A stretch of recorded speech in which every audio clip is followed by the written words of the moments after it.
Hey there everyone, John Trigonis here, author of Crowdfunding for Filmmakers 2nd edition and Indiegogo's campaign strategist for film and creative campaigns.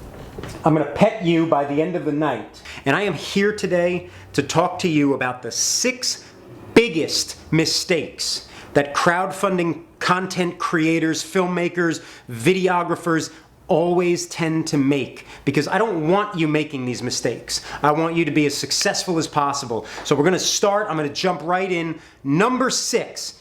Not really sure if these are actually numbered, but these are pretty big. I did kind of number them, you know, from like least to the biggest. Who's your daddy? So wait until later. You're going to see some crazy stuff. Number 6 biggest mistake here is a heavy reliance on press and PR to get your campaign outside of your general network. The idea is, we've got a campaign, I'm gonna post it, but that's gonna get me to a certain level. So what we're gonna need to do is, get some press and maybe get some influencers on board.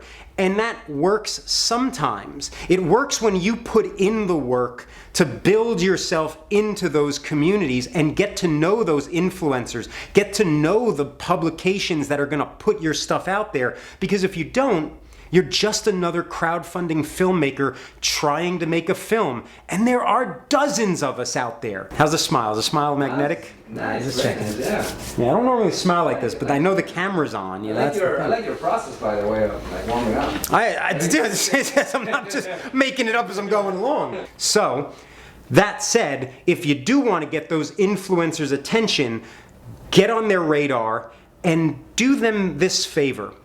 Offer them value. Don't ask them to write about your campaign. Write about your film. Write about film in general that somehow relates to your campaign later, and pitch it to them, because their audience is probably going to want to read that article. And then by reading that article written by you just happen to be crowdfunding, they're going to be more willing to take an active interest in that campaign. So that is number 6. Number 5. Boring, what I call standard definition perks or incentives.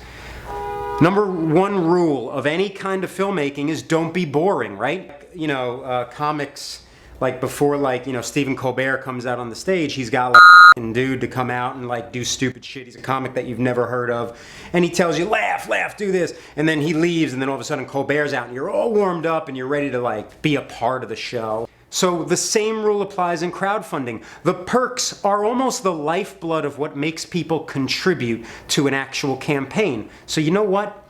Give them some perks. Give them some cool, interesting perks. I've made it easy for you in my book. I've broken it down into 3 types. Standard definition, you do need those, and I'll tell you what those are in a second. High definition perks and 3-dimensional perks. So standard definition, we've got mandatory items. High definition are experiences. And 3D perks are personalized experiences that you can't get anywhere else, becoming one with the actual film. So standard definition, you're going to have your movie. You're making a movie. I need to see the movie if you expect me to back the project. So I need to see it first. High definition perks give me an experience. At one point, executive and associate producer credit was okay. Now those are kind of falling under the standard definition realm, because as crowdfunding evolves, this is a normal everyday thing to offer.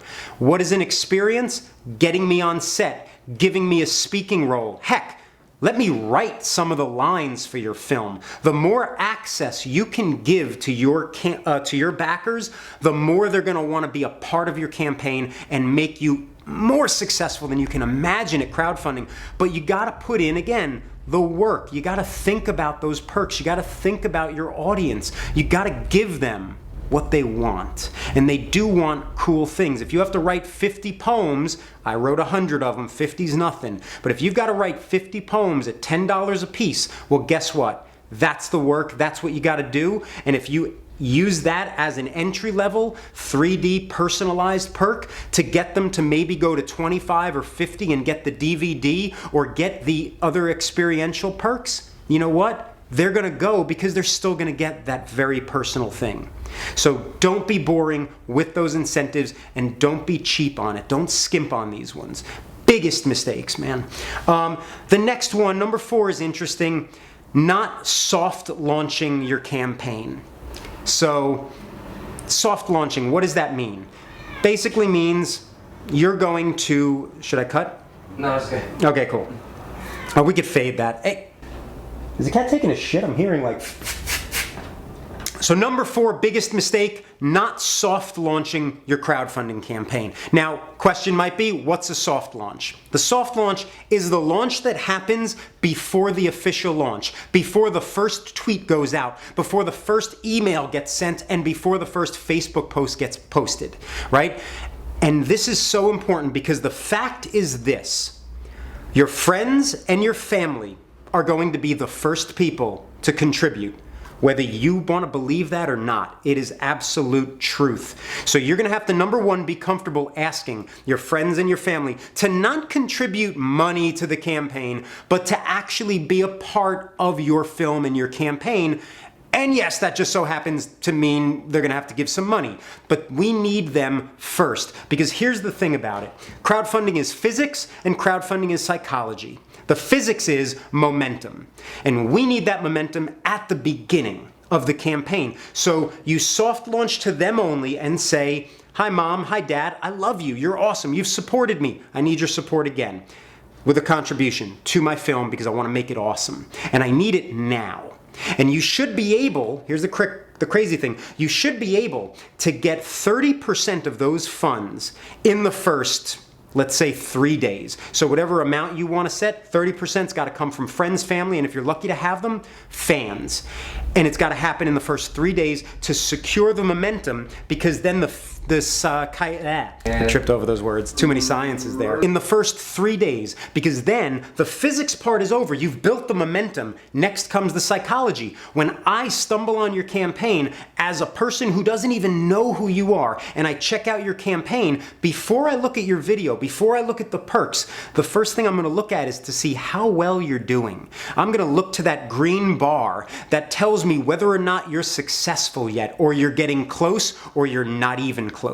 And the more close you are to getting 30% or more, the more psychologically I think to myself, this person's a winning horse of a campaign, and I'm going to put my money on that horse. Actually, we have this cool, it's actually one of the cooler tech products on Indiegogo. It's a cat litter box that is 3 levels. So what happens is, you stack them in 3s, you fill it up, and you put the cat litter on the top, and then the cat shits in it, and then all you do, you lift the first level, you shake it out, the sand goes through the slits, and the shit stays there. Next up, man, this is a tough one. No strategy. Huge mistake. I mean, think about it. Crowdfunding, right? Everybody gets excited. It's free money.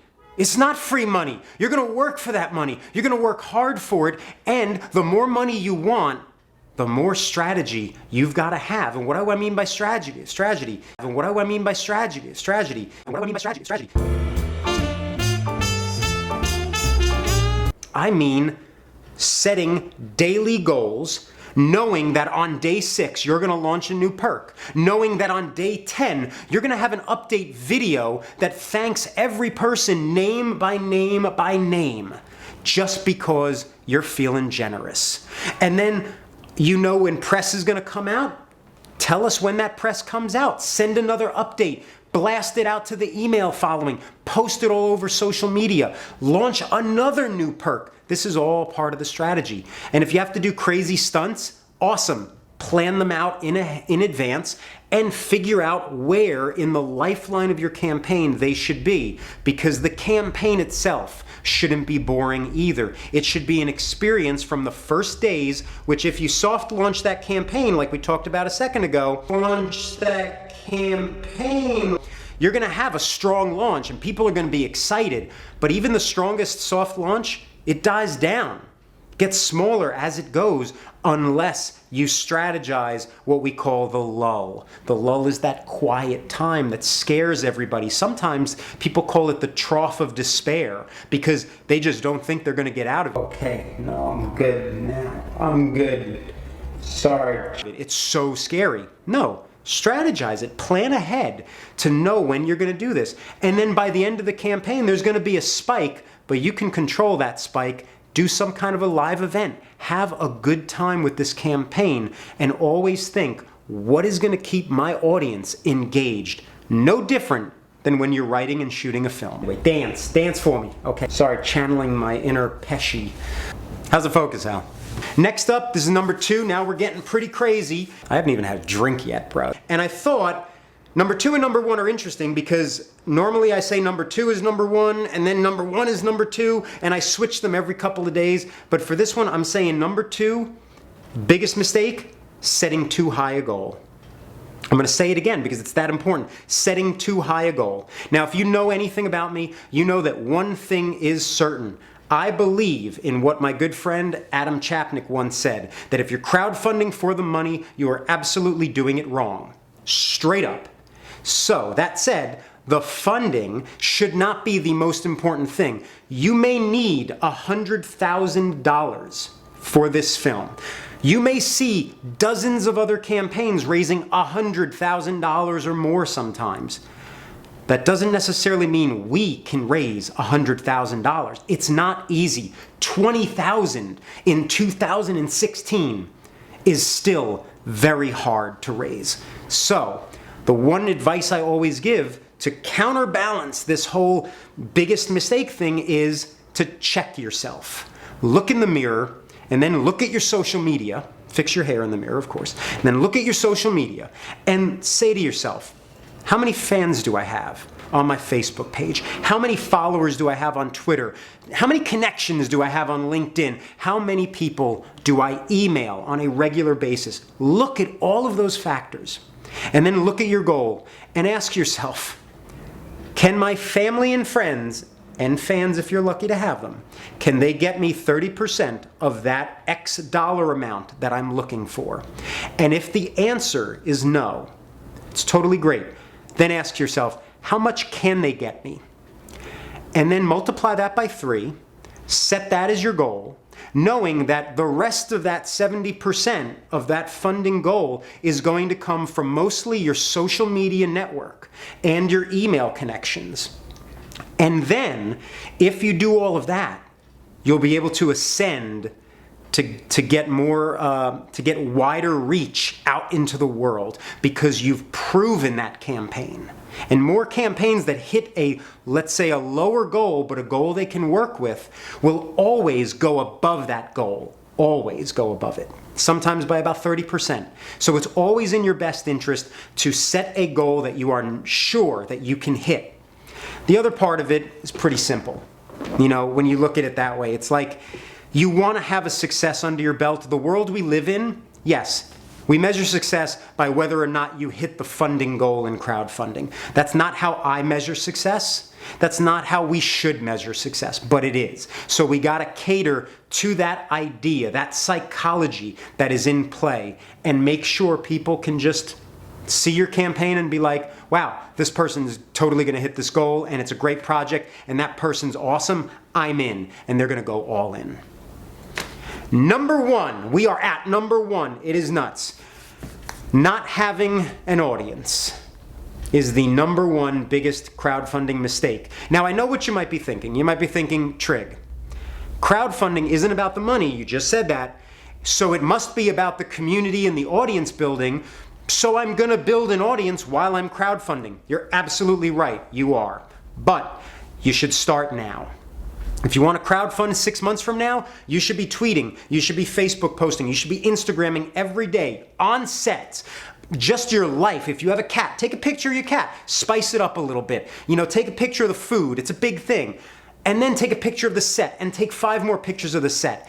And when you read something on Twitter, share it, send the retweet out. Hashtag a few things. Tell us what you liked about that article that we should probably like about that article. Give value to your audience every single day. It doesn't matter if it's an audience of 5 or 500, because if you do that for a month, for 2 months, you're going to then have an audience of 500 or 5,000. And the bigger your network is, the more potential you have to raise larger sums of money. Not necessarily because it's going to come from Twitter and Facebook, but because you're going to have that wider reach. For people, if they can't contribute on Twitter, but they see your link, they may give you the retweet because you've retweeted great content to them, and they're going to send it to their friends. And one of those people might be the person that gives you $500 as a contribution. And it's happened to me. It happens to a lot of people. But you have to put in the work. And I'm going to give you a bonus one. Biggest mistake? Simply not doing the work. And the work is every single thing I said there, because I tried to have it, you know, this video is about the biggest mistakes. I don't like to focus on the mistakes, because the mistakes, when they're made, they're done, but we have to learn from them, and I want to teach you what you should know. So look at those big mistakes. That's great. We've got those big mistakes covered, and we've got those things to teach us how to do it right. Right? And the biggest thing is we have to be willing to put in that work. And if you're willing to put in the work and connect individually with your friends, followers, family, everybody you know, your crowdfunding campaign for that film is going to be super successful. And you're going to be writing blogs. And the next thing you know, I'm going to have competition because you're going to write the next crowdfunding for filmmakers. And on that note, hope that helped. Yeah. And You were better when you're taking a shit.